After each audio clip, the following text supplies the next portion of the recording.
श्रीमन्मदन गोपालम् वृन्दारण्यपुरन्दरम् श्रीगोविन्दम् प्रपद्ये दीनानुग्रहकारकम् वन्दे मुकुन्दमरविन्ददलायताक्षम् कुन्देन्दुशङ्खदशनम् शिशुगोपवेशम् इन्द्रादिदेवगणवन्दितपादपीठम् वृन्दावनालयमहम् वसुदेवसूनम् नवजलधरवर्णम् चम्पकोद्भासिकरणम् विकसितनलिनास्यम् विस्फुरन्मन्दहास्यम् कनकरुचिदुकूलम् चारुबर्हावचूलम् कमपि निखिलसारम् नौमि गोपीकुमारम् वंशीविभूषितकरान्नवनीरदाभात् पीताम्बरादरुणबिम्बफलाधरोष्ठात् पूर्णेन्दुसुन्दरमुखात् अरविन्दनेत्रात् कृष्णात् परम् किमपि तत्त्वमहम् न जाने। ध्यानाभ्यासवशीकृतेन मनसा तन्निर्गुणम् निष्क्रियम् ज्योतिः किञ्चन योगिनो यदि परम् पश्यन्ति पश्यन्तु ते अस्माकम् तु तदेव लोचन चमत्काराय भूयाचिरम् कालिन्दी पुलिनेषु यत्किमपि तन् नीलम् महोधावति। श्रीराममय सब जग जानी करूं प्रणाम जोर जुगबानी। समस्त विश्व चराचर के रूप में अभिव्यक्त भगवान के पावन चरण कमलों में सभक्ति नमस्कार। मनुष्य को सहज ही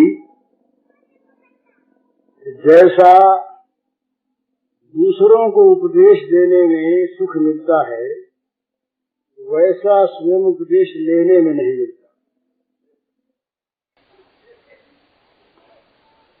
यदि उपदेश देने वाले लोग अपने उपदेश को स्वयं पहले ग्रहण करने लगें तो फिर बहुत उपदेशों की आवश्यकता न रहे।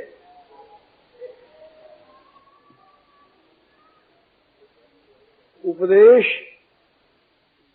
क्रिया में नहीं आते, जब तक जीवन में नहीं उतर जाते तब तक चाहे वो किताबों में रहे और चाहे वो वाणी के शब्दों में रहे उनसे कोई विशेष लाभ नहीं होता। थोड़ी बात भी जीवन में उतर जाए तो बहुत सुनने की और कहने की आवश्यकता नहीं पड़ती। यद्यपि अच्छी चीज का कहना सुनना अच्छा है, दूसरी ओर अशुभ के सुनने कहने में मन न लगे और अच्छे के कहने सुनने के लिए मन लगता रहे अथवा बुरे के लिए अवकाश न मिले, अच्छे से फुर्सत न मिले तो इसमें लाभ की बात तो अवश्य है, परंतु वास्तविक लाभ तब तक नहीं है जब तक जीवन में वो चीज उतर न जाए। इसलिए प्राचीन काल की गुरु परंपरा में विशेष उपदेशों की आवश्यकता नहीं थी। मंत्र का अर्थ क्या है? गुरु ने उसके लायक चुपके से एक साधन बता दिया और वो शिष्य अपने साधन पर संलग्न हो गया, उसके करने में तत्पर हो गया, राह चलने लगा। चलेगा वो पहुंच जाएगा, पर जो चलेगा नहीं, केवल बात करेगा, बात सुनेगा, तो जैसे बिना खाए पेट नहीं भरता, इसी प्रकार बिना किए कोई सफलता नहीं मिलती। तो साधन की सफलता के लिए साधन करना आवश्यक है। तो हम जो कुछ भी अच्छी बात सुने, समझें, कहें, वो हमारे जीवन में उतर जानी चाहिए। ये दृष्टांत मैंने दिया था एक दिन पहले भी, युधिष्ठिर वाला। युधिष्ठिर छोटे बच्चे थे तो पाठशाला में पढ़ते थे, तो गुरुजी ने कहा कि देखो, कोई मार भी दे तो गुस्सा ना आवे, ये बात सीख लो। सीख ली। विद्यार्थियों से पूछा क्यों सीख लिया? बोले सीख लिया, कोई मार दे तो गुस्सा ना आवे, सीख लिया। 10-5 दिन तक पूछते रहे, सबसे सबने सीख लिया, पर युधिष्ठिर रोज कहते रहे नहीं सीखा। 2-3 सप्ताह के बाद युधिष्ठिर से फिर पूछा क्यों सीख गए? बोले नहीं सीखा। तो गुरु जी गुस्सा आ गया कि छोटी सी बात सब सीख गई, ये नहीं सीखा। गुरु जी भी सीखे नहीं थे, नहीं तो ऐसा प्रश्न नहीं करते। तो गुरु जी ने गुस्से में आकर के 2-4 बेंत लगा दी। बोला आप सीखे? बोले हाँ आज सीख गया। बोले बेंत लगाने से सीखा ना? तो नहीं सीखा। बोले महाराज बात यही है, आपने कहा था कोई मारे तो गुस्सा ना आवे, तो आज तक किसी ने मारा नहीं, तो गुस्सा आने की परीक्षा कैसे होती, सीखता कैसे? आज आपके मारने पर मैंने अपने मन की ओर देखा तो पता लगा गुस्सा नहीं आया, तो आज सीख गया। तो आज आपसे कहा सीख गया।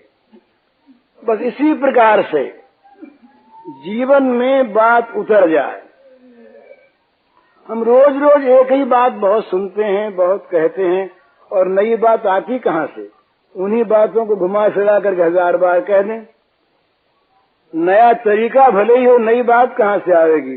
ब्रह्म सत्य है, जगन मिथ्या है, इसको 1000 बार कह दो, चाहे किसी रूप में कह दो। सर्वत्र भगवान ही भगवान है, किसी रूप में कह दो। भगवान से प्रेम करना चाहिए, किसी रूप में कह दो।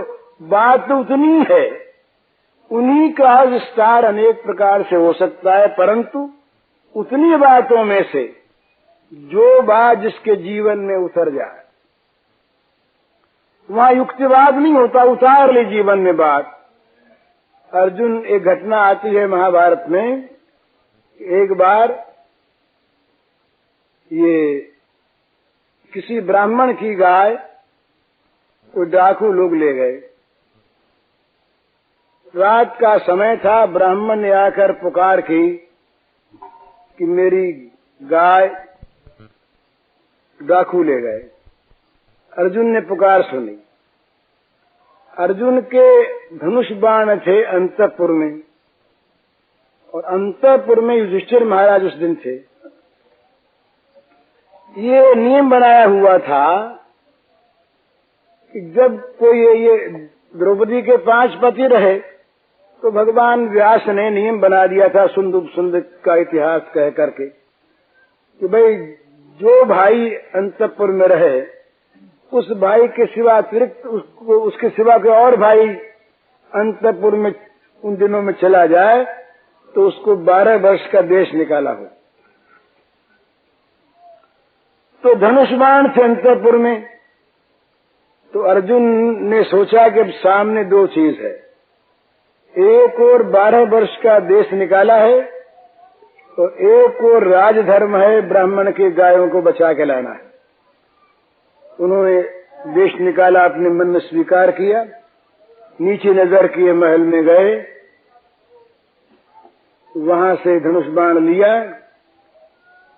ब्राह्मण की गायों की रक्षा हो गई। युधिष्ठिर को मालूम नहीं, सो रहे थे।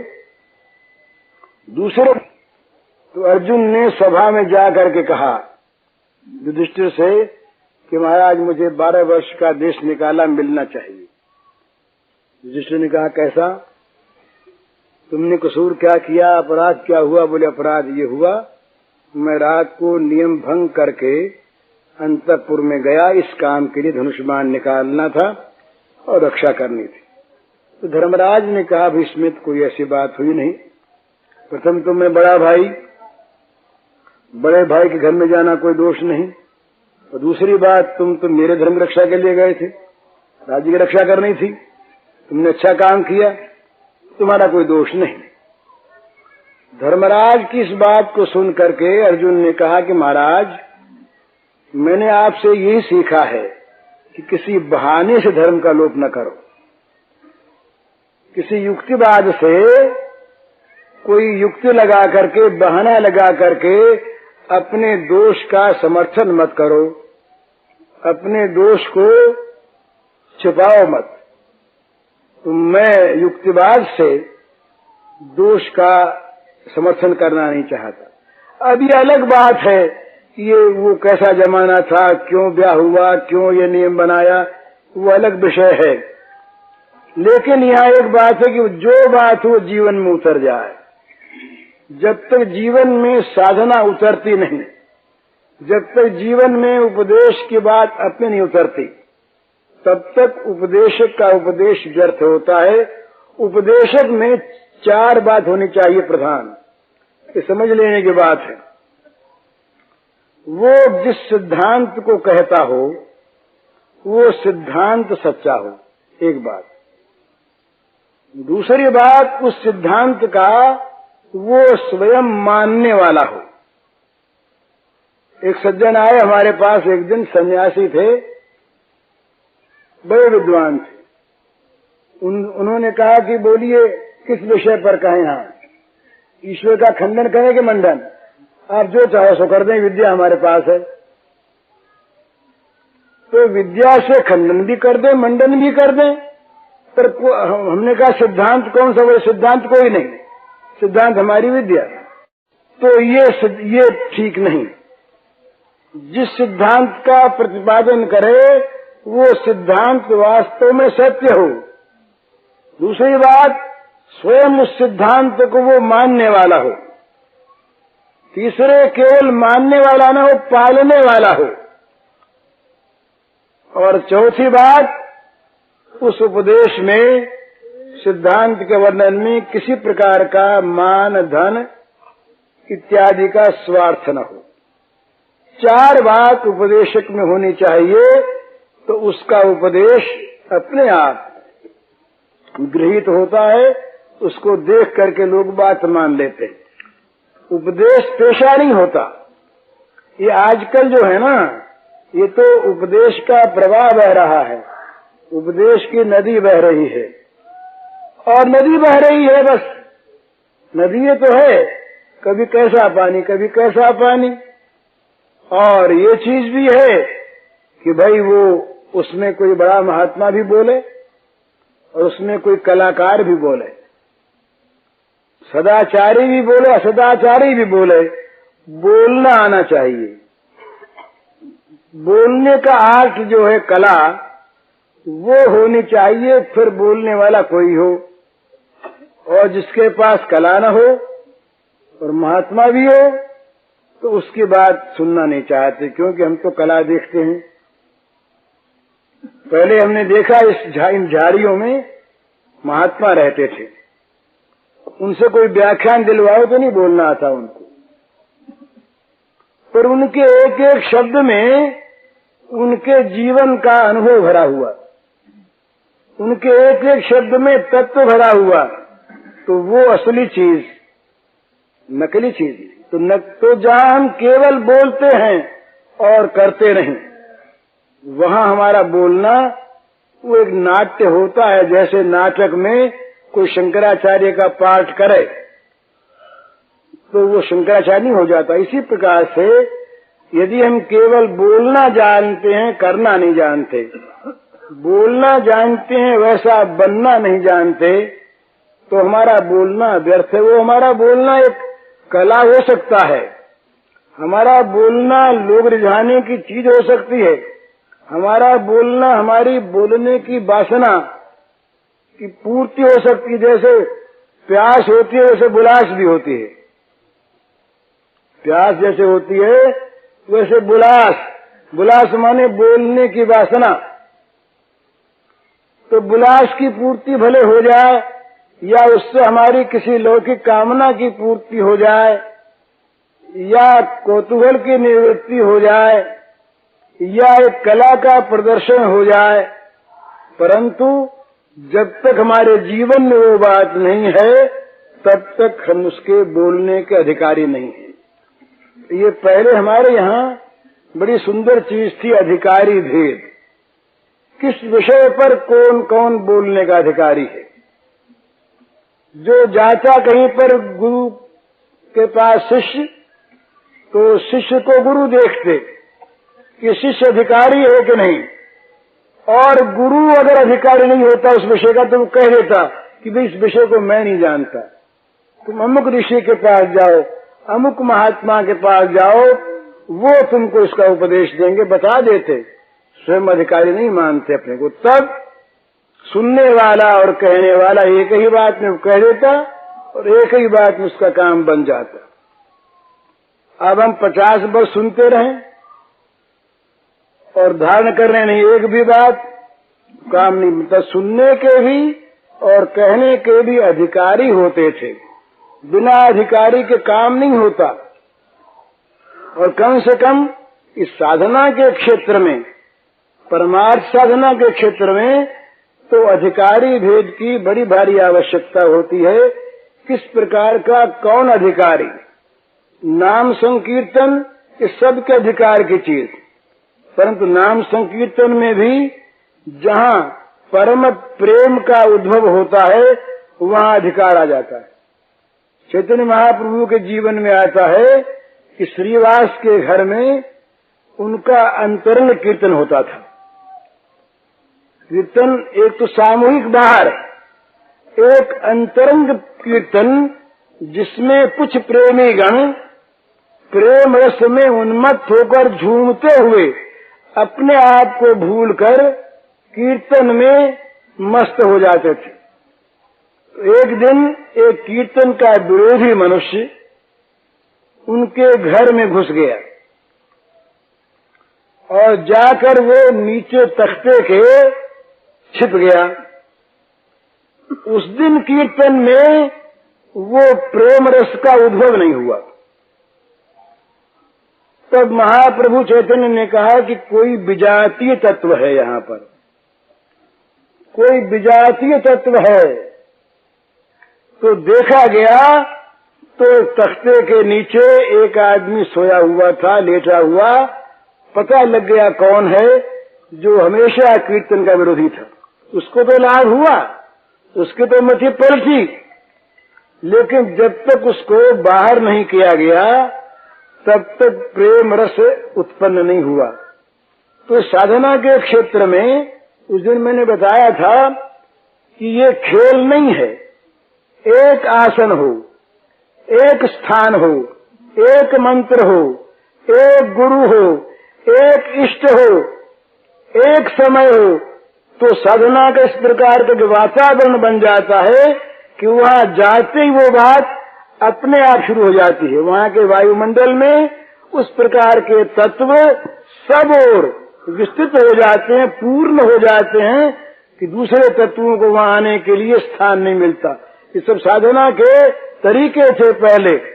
साधना बाजार की चीज नहीं, साधना दुकान पर नहीं मिलती, बिकती नहीं। कि जब से बिकने लगी और जब से बाजार में आई तब से साधना रही नहीं। सच्ची बात कटु जरूर है पर सत्य यह है। तो साधना में क्या चीज है, जीवन में उतार लेना उस चीज को, ऐसा बन जाओ। एक शब्द में महाराज वो कहा, खटवांग के दृष्टांत में आता है कि कितनी देर लगती ब्रह्म की प्राप्ति में। बस कुछ देर लगी नहीं, जैसे घोड़े पर सवार होते हुए कोई आदमी उस पावड़े में पैर रखे, इतनी देर में ब्रह्म ज्ञान हो जाता है। तो कैसे हो जाता है? बस गुरु ने कहा सर्वम खल्विदम ब्रह्म, ये सारा ब्रह्म है। विश्वास कर लिया, विश्वास करते अनुभूति हो गई, सारा ब्रह्म है। क्या देर लगी, था तो सही। केवल विश्वास से सुखदेव मुनि जाते हैं जनक महाराज के पास, पिता व्यास के भेजे हुए। पिता व्यास ने उपदेश किया, सुखदेव जी के समझ में बात नहीं आई, तो पिता ने कहा तुम जाओ जनक महाराज के पास, जाओ उपदेश देंगे। जनक महाराज के दरवाजे पर पहुंचे, जनक जान गए थे कि सुखदेव आ रहे हैं। उन्होंने पहले से खबर करवा दी बाहर पहरेदारों को कि अंदर मत आने देना। सुखदेव मुनि द्वार पर आए, अंदर जाने लगे। पहरेदारों ने कहा महाराज रुकिए, अंदर जाने की आज्ञा नहीं।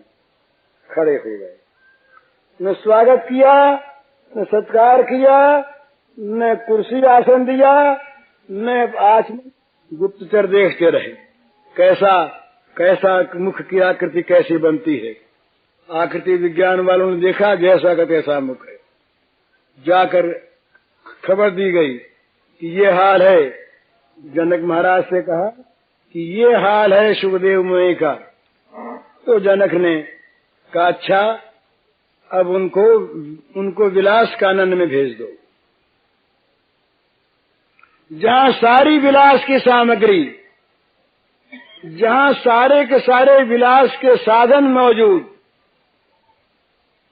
विकार पैदा करने वाली सारी सामग्रियां जहां पर, वहां पर इंद्रियों के सारे विषय उनको भेज दिया गया और कहा गया कि 50 तरुणी स्त्रियां सजी हुई इनकी सेवा में लग गईं। जो सुखदेव बाहर थे वही अंदर रहे, कोई परिवर्तन नहीं हुआ। जैसे के तैसे खबर पहुंची महाराज के पास कि वो तो जैसे बाहर थे वैसे ही अंदर हैं। तो कहा अब ले आइए। सामने गए जनक महाराज, आदर पूर्वक ले गए महल में, उनके योग्य आसन दिया, स्थान दिया, पूजा की, अर्घ्य दिया, बैठ गए। कहा महाराज कैसे पधारे? सुखदेव ने कहा पिताजी ने आज्ञा दी है, आपके पास बोध प्राप्त करने आया। सुखदेव जी की ये परीक्षा हो चुकी। मानापमान वस्तुल्य तुल्यो मित्रारि पक्षयो है। मानापमान वस्तु, ये बड़ी कठिन बात है। जरा सी बात में मान भंग हो जाता हम लोगों का। आज प्रेम से भी, अनजान में भी कहीं अगर कोई जरा सी अपने मन की कल्पना में भी रूक्षता आ जाए तो हमारा अपमान कर दिया, गुरुजी ने अपमान कर दिया, हमारे भाई ने अपमान कर दिया, पिता ने, पति ने अपमान कर दिया, न मालूम क्या क्या अपमान की कल्पना करके मन से दुखी होता है। कितना अपमान! सुखदेव मुनि से ये नहीं कहा गया कि तुम यहाँ बैठो भी, जल पियोगे क्या, हाथ वाथ धोओगे, कुछ नहीं कहा गया। इसे वे महामुनि। और विलास भवन में सारी सामग्रियां उनके लिए विलास की मौजूद। परीक्षा हो गई कि ये केवल मौखिक वेदांती नहीं है, ये केवल मौखिक ज्ञानी नहीं है, ज्ञान इनके जीवन में उतर आया है। जो ज्ञान का परिणाम होता है वो इनके जीवन में मूर्तिमान है। जनक ने कहा महाराज आप जो ये मानते हैं मुझे बोध नहीं है, ज्ञान नहीं है, इसको छोड़ दीजिए, आप ज्ञानवान हैं, इतना ही। आपने जो मान रखा है कि हमें अभी बोध प्राप्त करना अवशेष है, बोध नहीं है, बस यही अबोध है, इसको छोड़ दीजिए, आप बोधमान हैं।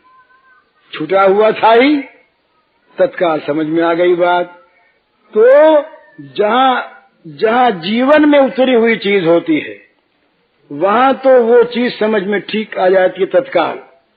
और केवल हम कहते हैं तो मैं सत्य कहता हूं,